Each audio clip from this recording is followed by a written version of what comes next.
overlooking Istanbul from Galata Tower, the perfect vantage point to begin a closer look at the city in this episode of Travel Smart.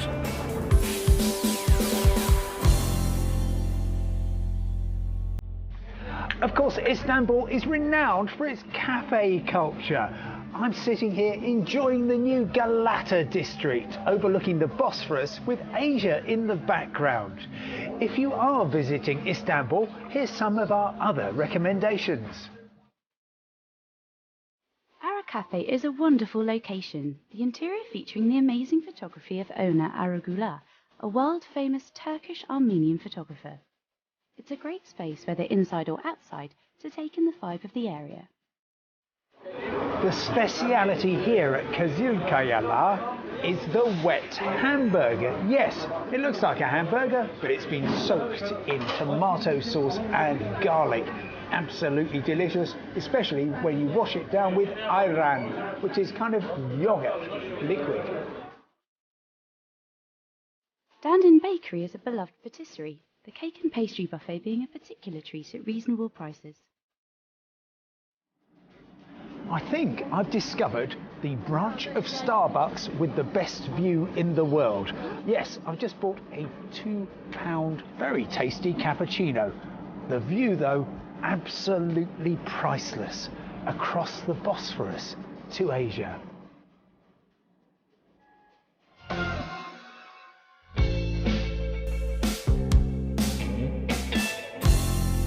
I've just touched down at Istanbul's new airport, one of the world's biggest hubs, connecting 300 cities worldwide, linking Europe with Asia, Africa with North America, and bringing humanity together.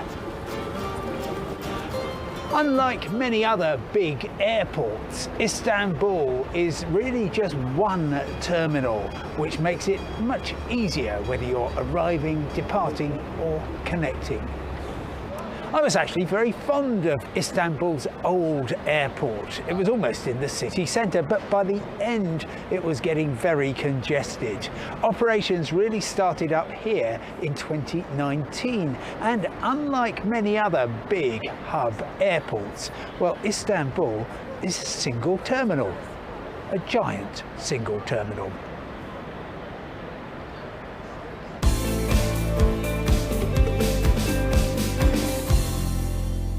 The meeting point of Europe and Asia, Istanbul is obviously well connected, and that makes it a great adventure to get to by train. Historically, this rail route was home to one of the most famous trains in the world. Yes, the Orient Express, synonymous with luxury, opulence, and a dark kind of glamour. First running in 1883, the route starts in Paris, calling through Strasbourg, Munich, Vienna, Budapest and Bucharest before arriving in Istanbul.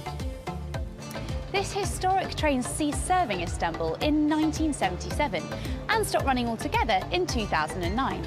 But there are still options for those looking to make their way across Europe to Istanbul by rail. You can still travel by train from Paris to Istanbul, either going via Budapest and Bucharest or via Belgrade and Sofia.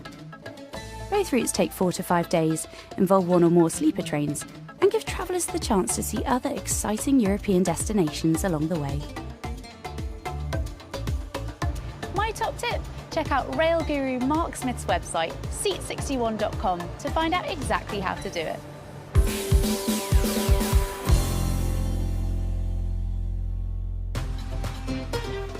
As Istanbul is a running city, people are moving a lot, so street food is really important about Istanbul and the people who live in. But my best is the Turkish bagel for breakfast. Bagel and the tea is our very traditional breakfast style while we are running around in the morning. Thank you very much. This is the perfect snack when you are sightseeing in Istanbul. Very nice. We call it a bagel. What do you call it? Simit. Simit. There we are. And this is 6 lira, so that's about 25 pence. Yes. Very nice. Thank you. There's another hidden gem between Sultanahmet and the horse area. We call it Hippodrome. There's a serpent column over there. It's another hidden gem you need to see. It's coming from historical Greek, originally from Delhi. Hidden in the Karaköy district of Istanbul are the Commando Stairs, created in the 1870s by Abraham Commando, a banker who wanted his children to get to school more easily, but without the risk of them tumbling all the way down the stairs. And at the bottom, there's Turkey's first central bank.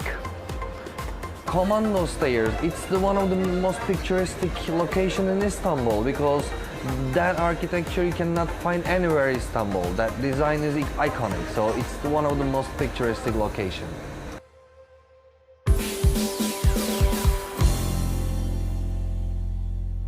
Time for your travel questions with a Turkish flavour. And Tony says, next year I want to go to Samarkand and explore some of the Silk Road. What do you recommend? Well, Tony, I recommend that you fly via Istanbul. Partly that's because there are very good connections across Central Asia from Istanbul. In particular, you can fly out to the fine capital of Uzbekistan, which is Tashkent, of course, and then take the high-speed train just a couple of hours from there to Samarkand. You can continue to Bukhara and perhaps even to Khiva, which for my money is the most spectacular location anywhere on the Silk Road. There's also a financial benefit coming through Istanbul. If you stay for at least 24 hours, then suddenly you see air passenger duty fall by over £70, which will probably be enough of a saving to pay for your stay.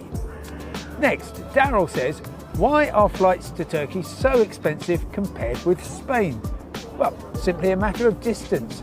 I checked and Gatwick to Alicante is less than half as far as the distance from Gatwick to Antalya on Turkey's Mediterranean coast. Add to that the fact that Manchester to Malaga is 90 minutes shorter than Manchester to Dalaman, and well, that explains why the planes cost more, because they're frankly using a lot more fuel and time. Having said that, I think when you get to Turkey, you realise just how inexpensive and great value it is.